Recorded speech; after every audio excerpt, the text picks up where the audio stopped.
Ladies and gentlemen, we have another matchup here between some members of the community for Cosmonarchy. They are playing in Gauntlet Stage B. This is the second upper qualification match. We've got a surprise guest and a, well, veteran host, we can say, trying to qualify to his second consecutive battlements.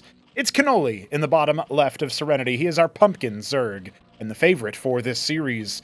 In the ZVZ mirror, new to the server, new to the game, and certainly would be new to the opportunity to play in the Battlement stage. It's IAMtheWHEATofGOD.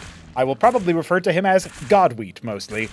Our third active Canadian player, can you believe that? He is in the top right as our Zinwaldite Brown, there it is. Somehow I know that. We do have him going for Larvosk into Pool, well, Kagrant Pool Larvosk as his opener, as Kenoli. He's going for his patented hatch first style. So very interesting stuff already developing here. And while the workers continue to nibble each other, I think it's probably prudent for me to talk a little bit about our map pool. We've got ourselves Serenity as the starter, as you can no doubt tell. Mass Destruction and Decapitation banned. Well, it's all 4-spawn maps out completely exterminated in this best of 5. Crisis Vector is up next as our second map. Radium will be our third, and if we need extra, it'll be Near Impact, picked by IAMtheWHEATofGOD, and Brainstorm. A Brainstorm Decider. Whew, pinch me, I'm dreaming. Kenoli's pool is nearly complete. Of course, Godwheat's already out here with a couple of extra quas. At least they are about to hatch, I should say. And his scout followed his opponent's home. I think if a scout follows your scout all the way back home, at that point it's kind of like, it followed me home, can I keep it? Oh, wait, no, he actually went ahead of them. I didn't even see that. Too busy talking smack here. Just going to go ahead and bump our latency up a little bit as this is being casted live. I was going to say broadcast.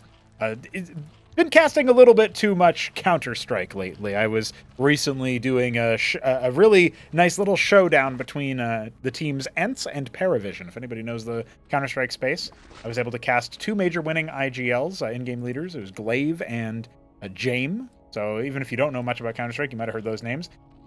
Otherwise, I mean, you heard of Kenoli. You heard of Godwheat, maybe. You will certainly remember him after this. He has been quite the revelation. But just figured I'd clue you guys in on what else I've been doing lately.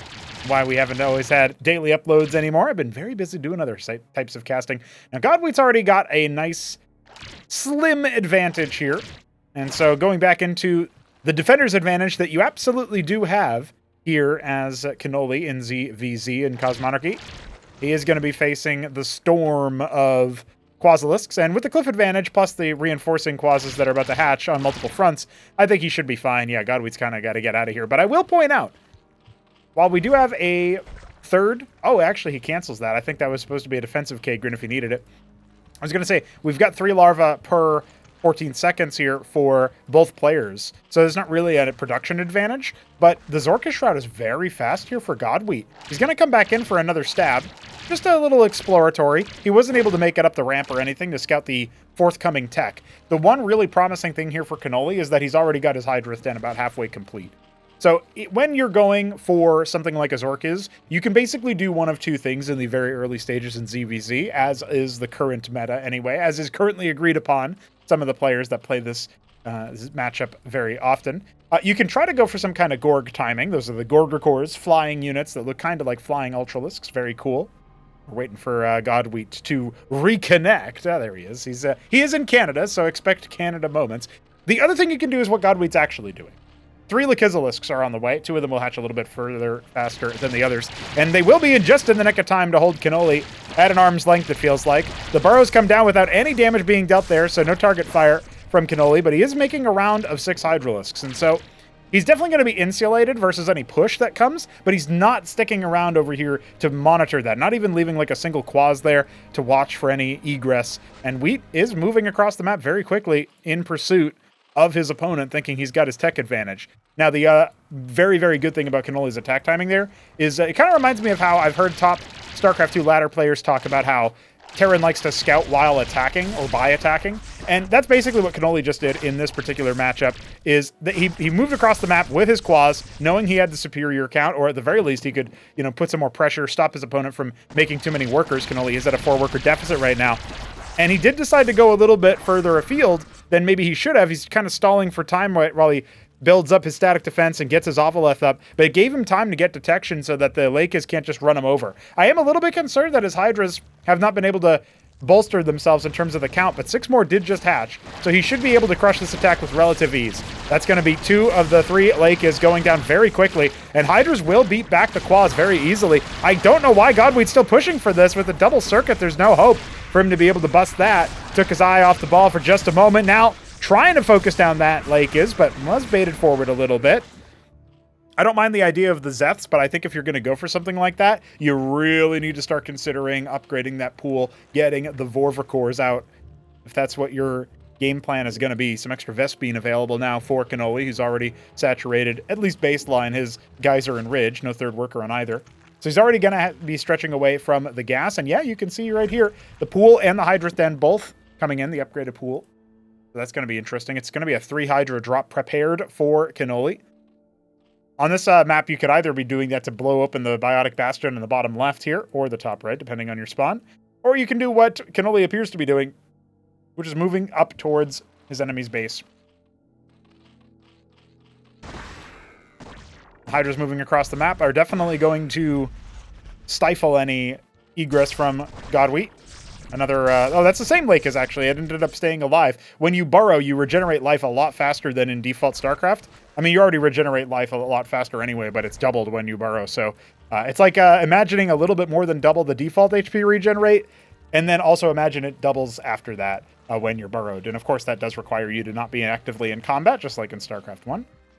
The Hydras will go ahead and unload, and Godwheat was not paying too close attention. You can see Kenoli trying to keep him interested, and so far there's been no reaction from him. He hasn't even noticed. He has not paid too much attention whatsoever, and now he's losing so many workers. He's still not paying attention. He's still not reacting to it. This is catastrophic from Godwheat. That feels like it didn't even register to him. Only now is he going to start to realize, wait a second, I got no money. I got no gas from my ridge. I should be getting more income than this. Going to go ahead and throw down some of his spare minerals into a hatch, but it feels like he still hasn't clocked it. I don't know. It's kind of wild. The Ovaleth now rotating around, and it might even go ahead and park over here to deny mining on that geyser if it decides to hit the natural. I was very curious to see how Godwheat would play against a more established veteran of ZVZ. And as the Bactylisks are starting to come out, the Lakers count is respectable. But it's clear that Godwheat doesn't quite know how to navigate a matchup where he doesn't already get a significant advantage. Much faster pullback from here. My guess is Kenoli attacked like a Zeth or something, and so it blocked the "we're under attack" message. I know that other players like the Night Fox have talked about that before as an interesting mechanic, shall we say. I'm using more charitable words than some of those players. But the thing is that it does still flash the mini-map. It still pings the mini-map. It's very clear, from my perspective, that you are indeed under attack. Now, the Spraytesian is a little bit far afield from actually defending. The Bactylisks are here to try to help out. Great burrow, not attacking the circuit to try to splash those down. And of course, with no detection, yeah, really all Godwheat can do with those Gorgs is wait until he can send an Ovaleth to help out. He does have one over here, but it's not for a drop. This one obviously empty. So, worker advantage secured for Kenoli for sure. For a while he was trailing, but after killing so many with those Hydras, didn't quite get the tally, but it was at least 9, maybe double digits even acquired there. Definitely in favor of Kenoli, who's not quite using most of his extra workers there on the natural, but you can clearly tell he's starting to bank the defenses required. Even putting down some extra Spraiths, making sure that that doesn't happen. Now he's going to come in and see if he can't make Godwheat panic. But if you don't notice on the minimap your opponent moving an Ovaleth around, then you can't possibly panic in response to it. Then again, he probably remembers, oh yeah, that's the Ovaleth that had the Hydras. It would be really funny if Godwheat goes through this whole game and still doesn't know what happened to all those Droleths. I'm sure he figured it out. The corpses last a long time. But impressive stuff nonetheless. Now he's posturing for a bit of an attack, and there's not really that much here for actual combat units, right? It's 6 Bactylisks and 6 Hydras. This army can deal with that. There is no immediate detection available either for versus the lake, as it feels like, well, I guess this Ovaleth is here, but I don't know that Godwheat will be practiced and confident enough to try to take this move before the Khaz'Trith comes in. Now here come the Gorgakors, and they are going to go after those Droleths, but the burrow plus the couple of Hydras over here, he doesn't blink, he doesn't flinch. and those Basilisks are about to finish for Kenoli. This feels like it's going to be impossible for any sort of response there from Godwheat to actually push through and finish the job, despite his 5 Lakes. He's going to go ahead and start setting up his own static defenses in the mineral lines. But it does feel like, oh, he's got so many minerals and he's not spending them. I think he might be saving up for tier 2, but definitely feels like this is an opportunity missed for him, as now Kenoli is going to start to move out. Maybe this is the opportunity. He can try to jump on him. The Lake Spines are going to be pretty good at cutting down a bunch of those targets, and the Ovoleths go down together in a deadly embrace together, crashing down upon the battlefield. However, it's very clear at this point, it's just not enough damage. Not enough tankiness either, for that matter. A lot of quads just got made. We're adding some anti-drop defenses in a couple of different spots in the main. But as tier 2 is about ready to go down, there it is. He actually gets it before his opponent, despite that extra Vespene. You can tell Kenoli dedicated a lot of that tech resource, if you want to call it that, more towards the composition he has right now. Only a couple Lakes, a trio of them remaining alive. One of them is going to get popped before it even burrows. The other one's not really in a great space to affect change. You can see the leapfrog very good there for Godwheat, setting up his own third base at the same time as Kenoli. So very, very, he's actually a little bit ahead of the curve there, but caught up in workers. Yeah, impressive sort of mid-macro decisions. I really didn't think he was going to be able to pull away from Kenoli after losing so many workers to the Hydra drop. But not even the favorite, the Fox's favorite move can give Kenoli the edge, apparently. I'd still say his army is going to be looking a little bit better, but there's a lot of quads to have to chew through. And if he can keep a lot of those alive as well, I mean, make no mistake, he can absolutely upgrade his pond into the Calcure Lake and then see if he can make a bunch of Lyrilisks and run at his opponent, basically neutralizing the Basilisk's chief advantage. The Zoryu speeding the Lakes up are going to allow them to get to the front line, and Kenoli does still have an Ovoleth, so they are going to be able to clear things out. Charging forward with Hydra and Bactyls might still be enough to rout, and a lot of that is just down to the higher army count. A sacrificial Ovoleth offered up. Maybe this one will also go down if he wants to try to threaten another Lakes push. And now we've got another round. It's many Iziracors in these Ovoleths, so that's where a lot of the army ended up being.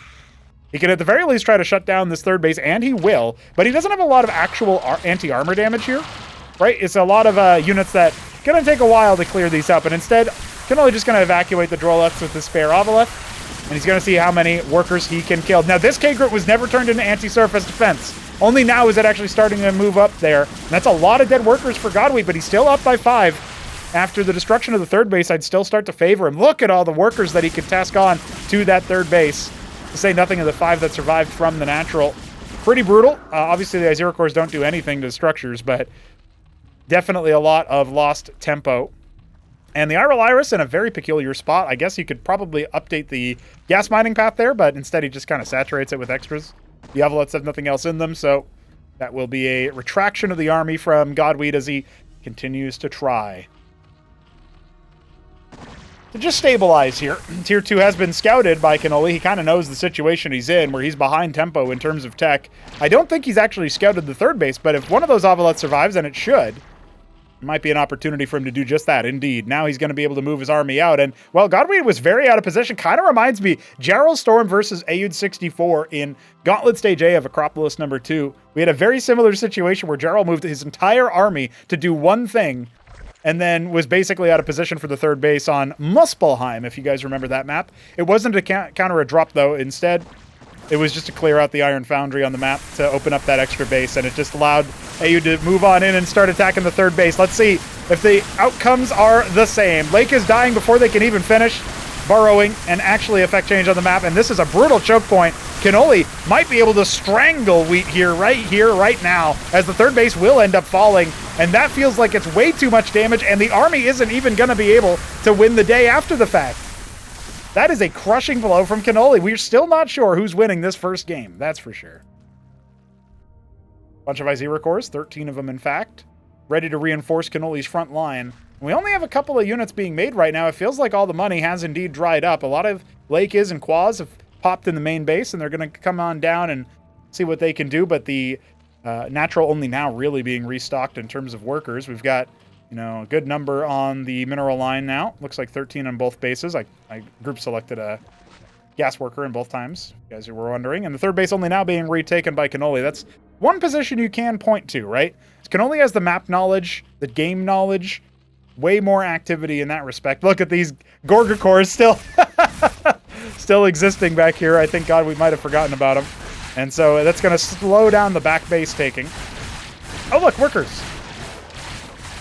Unfortunately, I think he only ended up getting away with a single kill, but it's kind of distracting, kind of confusing, and slows down the idea of grabbing that Biotic Bastion, which, by the way, I think you need more than one Hydralisk to clear.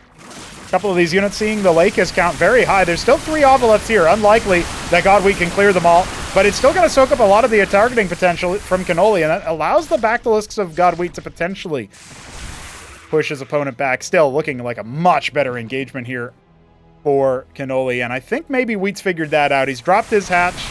He's going to see what he can do. No, he's going to get committed upon. Kenoli will annihilate the army, and I think that might actually be GG. I just don't see how he can possibly stabilize with 3 Zoryus and 14 Hydras coming. That's going to be a fully dead third base, as the tier 2 units have started to be properly leveraged. The workers are going to try to evacuate. I guess most of them will. Well, half. Some say that's most. No, only one of them ended up surviving. Can't whitewash that ordeal. And right now, it does feel like this is about over. A very impressive first map, though, getting to the point where we have, almost 20 minutes of gameplay in a Z mirror. As active and frenetic as this. Some Zethar is sacrificed on the move out, maybe seeing if they can't attack the third base, especially considering it's so vulnerable right now. A Khaz'Trith has begun, and that is a potential ticket item here for the Bactylisks to try to stave defeat off. But Kenoli now starting to add his compulsory tier 2 tech nodes. He's got his third base saturated. He decided to give up attacking that Biotic Bastion to clear out the bottom left, and, well, Wheat lost a lot of units on that egress, man. That's only 6 Bactyls here, and I know they might be multiplied by 1.5 when you're talking about that Khaz'Trith, but you really got to be careful. You might provoke the beast, give Kenoli the confidence that doesn't necessarily come naturally. Sometimes he will wait for those overwhelming moments. But there it is, the Calculate coming for Wheat. We'll see what he can do. He's letting his larva go idle. I guess you can say the same for Kenoli, who's just kind of waiting for that Alcag-Eteth. I'm guessing he's going to go for a whole boatload of Almaxilisks, fly on in and snipe the key targets like the Khaz'Trith, maybe even hatches, or you lose some kind of anti-armor specialists like the Almaxilisks. Yeah, there they are, 14 of them on the way. I think you just park them over here and clear the whole production ring, personally. But remember, all of the Ovoliths that Kenoli has made, he's actually formed a ring, the only blind spot being this area. Very unlikely that all of those Nathracores that just got made by Godwheat will actually escape the eyes of Kenoli, and his minimap reactions actually can be pretty fast, despite his, you would say maybe questionable APM. I would say he's generally pretty good at minimap awareness, so I have to give it to him. Calculisks are being made right now. I still think the Almaxilisks in the count that just hatched, you're gonna give it to Kenoli, as he's double expanding towards the bottom right, securing his advantage in this best of 5. You think about it, you only win your map picks, that's still a victory at the end of the day. That's what it means to be the favorite. Ovolith smote by all of those Nathracores, but it looks like all the air units are going to end up collapsing. And look at this, the flank of the 14 Almax. They're here to drive the nail into the coffin personally and clear out the army. It is a brutal destruction of Godwheat's army for the final time. GG well played is called, and Kenoli scores the first dub of the set. Here we are, ladies and gentlemen, on to map number 2. It's going to be Crisis Vector, and I'm going to once again jump over to high brain cells because I'm a bit concerned with, occasionally I'll just watch for a little bit, and see what we got as far as stutters. It looks like it's still going to be there. Maybe it's just a inescapable networking issue between these two players. Of course, Canada does come to mind. Now, that being said, IAMtheWHEATofGOD has picked this map. I always feel like I'm making a statement when I read his name. He is the WheatofGOD, not me. Like, why does he have to implicate me in his godweedingness? But he is going to go pool first. It's not an instant pool, but it will be pool first. Now, Kenoli has been a practitioner of the hatch first play, causing me to repeatedly and very early hotkey, keyboard shortcut the expansion sites so that I can catch him in the act. He's got it well timed out.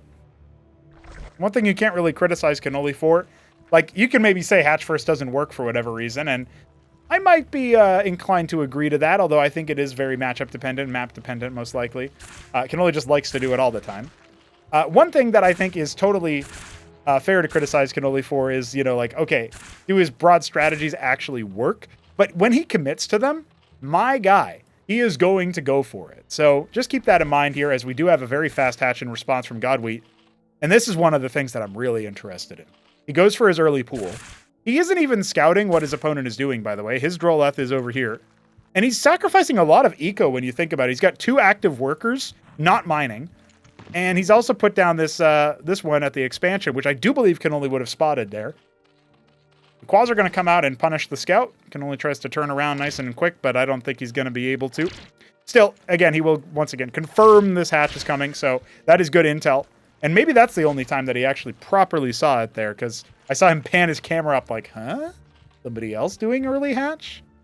Indeed. And those quads are moving out. I mean, this Droleth is over here. This is one of the things I was trying to build up towards. You have a much later pool if you're Kenoli. Put that guy into a Kagrant right here on the low ground, and suddenly you've got denial. Instead, it looks like GODWheat wants to hide his worker. I wonder why. Not burrowing it just yet. The quads are definitely going to come down for the purpose of kind of rushing, right? And we do have gas being harvested, so we know that there's going to be a Larvosk. I would actually love to see GODWheat just put down a Kager. Yes, on the other extremity, right? So he's going to shut down the mining over here and see if he can't, like, egg camp. But he will eventually be overrun, especially as the more reinforcements come down. Good cutoff there with the body block. But has Kenoli even noticed that this is going down? Because it's finished, right? And he doesn't really look like he's panned over to it. And of course, GODWheat's trying to keep him interested, but only now is he turning it into anything. So there it is. And that should have been within vision for Kenoli, right? Now he sees it. He's like, wait, what the hell? Now, the problem is this is way too late to actually respond to it, and way too late to respond to it with workers. Because, unlike in StarCraft 1, the Circuit, compared to the Sunken Colony, it actually does have a little bit of extra oomph to it, right? And so it is actually going to take a little bit to break it down, and even then gets a worker kill. So I think that paid for itself when you consider all the economic disruption. And even after that, GODWheat has a superior quads count, gets these more favorable trades on multiple fronts, and you have to commit resources and units to killing that. So that cleared multiple, 2 Zeths, so that's 25 minerals. Not really that big of a deal, but it is a larva in the early game. And it also ended up killing a worker. He slowed down the whatever economic development you can have in this side, and he's continuing to force additional workers from his opponent while drolling himself. So I'd say this is overall a pretty good one, but I do think GODWheat might need to tighten up some of the execution, because that Circuit could have been done a lot sooner before the Droleths even started attacking it and haranguing it. Because it does have a little bit more armor than the Kagrant, so that's another thing to think about. But you compare that to the way that, maybe the speed of his Larvosk, it could have been done a long time ago. He's got a lot of excess Vespi, and I'm guessing he's going to go for the very important... No, he's actually going Hydrith. I was going to say maybe he's going to go for the Larvosk, but it didn't work out for him in the last game. Got a little bit of a better engagement over here, even as a battle worker for the good of it. But he's only good at really trading right now, right? His quas count was not reinvested in. Instead, he went for extra workers. And Kenoli kind of doing a little bit of all the same. Like, he's got that faster 4th larva production structure, and that's nowhere in sight here for wheat. So that's something else to point out, is his is about to be done, in about maybe 10, 15 seconds. So very soon, Kenoli will have the larva advantage. And when you see the way that our players are spending their money, or maybe not, well, the larva advantage is pretty damn good, so let's keep that in mind. It's been a bit of a ZVZ, I want to say combine, as far as that's concerned, because this tournament has had a lot of Zergs, just to point that out. I mean, we're talking Blade Hollow switch to Zerg, Smarty Cake switch to Zerg, both former Protoss players. Obviously, GODWheat signs up as Zerg as a bit of a newbie. And then you've got Kenoli, who's also Zerg. Not to mention Luciferius. Some people say he switched to Zerg from Terran. Fair enough. Also a thing. So, yeah, and Grass Eater is also another Zerg that has bowled his way through the lower bracket. Very impressive. So we'll see how that one goes. But, yeah, still lots of Zergs to be done. Still lots of Zergs to be played. And Z-Mirror really has been I would say, the crucible for a lot of these players. Just to point it in a perspective here, GODWheat beat Jujic 2-0, and Jujic rolled Zerg every time. So the random went ZVZ. Then GODWheat went up against none other than Smarty Cakes and 2-0'd him. And now is fighting for that qualification. There's going to be a big Quaz drop here, but it somehow was preempted by the way that Godwheat postured. He had an Iziracore, he had his own Quaz here. It might still be enough, like, actually it ends up being way more than enough, and the workers are starting to fall as they are eventually focused down. So this ends up being pretty good damage. It also scouts out the presence of Iziracores and Hydras, etc. He's trying to preemptively kill those Ovoleths and try to claw back some value for the significant investment Kenoli went in, but I'd still say that paid out dividends because there's no counterpunch yet available. Maybe he scouted the drop here as well. That would have been very amusing if one drop leads to another. There's Quaz hunting for hidden expansions all over the place. We love to see that. And that Ovoleth ends up escaping with sub 20 health. But there it is. Iziracores, some Hydras, some Zeths. Going to be one hell of a drop. Might even snipe some structures. Problem is, there's a huge horde of Quaz now trying to move out on the map. And there's no splash damage. Kenoli going for the Zorkish Shroud. And Godwheat just trying to rebuild his worker count, which is totally fair. 6 Quaz are in there. Looks like they're going to be headed off at the pass by the ground army. But Godwheat needs to fall back to his static defense. And I don't think he's going to be ready for that follow-up drop. You know, you can kind of look at this multiple ways. If you just got dropped, well, if you didn't kill the transports, expect another drop. But that could also be a mind game. And then you're already down eco, so you kind of have to do something else. Well, that something else is going to be the drop. Godwheat preparing, but is he going to be ready? I love Kenoli's timing here. 7 Gorgacores on the way as well, so the response will be swift. And even though this front line will hold, all the workers are going to be going down. The drop in the main base is happening at the same time, and Godwheat is going to chase off most of those Drolets. You can see the Iziracore drop there happening as well. This Larvosk is doomed, and there's almost no combat units here. Swarming back up and out of the eggs, but not actually waypointing in the correct spot. But look at this. The Circuit is going to get overwhelmed immediately, and there's no mining happening at all right now for Kenoli. But still, plenty of options here as 7 Gorgs start waypointing across. They might just ignore the enemy and go straight for the combat option, but no, I think they will end up wrapping back around. Yeah, Iziracore is kind of getting confused here. It looks like the drop attack was meant to be evacuated, but that's never going to happen. Not with the way that the Gorgs are here for, so that's going to be a wrap on that attack, and the Gorgs are definitely presented, but hey, the advantage is back in Godwheat's hands in theory. The problem is he's got so many workers that are idle. He's only now getting back into it. So he had the worker advantage, but he's not harvesting any Vespene, and he has way less production than his opponent. Look at all these Quaz. Yeah, sure, this ground attack is here, but the Gorgs can ignore it. Maybe even disrupt it. And it doesn't look like Godwheat can really push forward. This looks like it's going to be another layup here for Kenoli to drive the hammer home. The Ovoleth here just kind of threatening. And look, it's working this time. Godwheat noticed it. He's going to move all of the workers over to the natural. And as soon as this Canada moment is over, it's going to be his moment of destruction. Look at all of the money he had banked up to. And oh my God. He tries to evacuate them instead of simply burrowing. Smarty Cakes had the same thing happen to him. And Godwheat was the one to do it to him, so this feels like karmic justice. Down to 10 workers and falling precipitously. The burrow comes in way too late to save them.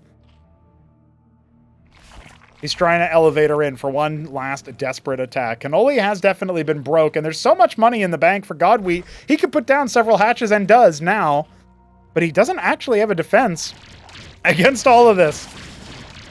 At the very least, the Larvosks might get disrupted. This is actually the main target here for Godwheat. If he knows it, he knows it. But if he doesn't, it's just going to be an easy comeback. Maybe don't even bother calling it a comeback at this point. Those 7 Gorgs remain untouched. Only 1 Larvosk brought down so far. And Kenoli can absolutely just remorph it at this point. I think this is GG. And whether Godwheat knows it or not, it will be very, very soon. He had almost 2k minerals banked up. How chaotic the game went. It feels like if he had been able to reinvest that earlier, if he had been able to keep up with the production, it would have been a very different game.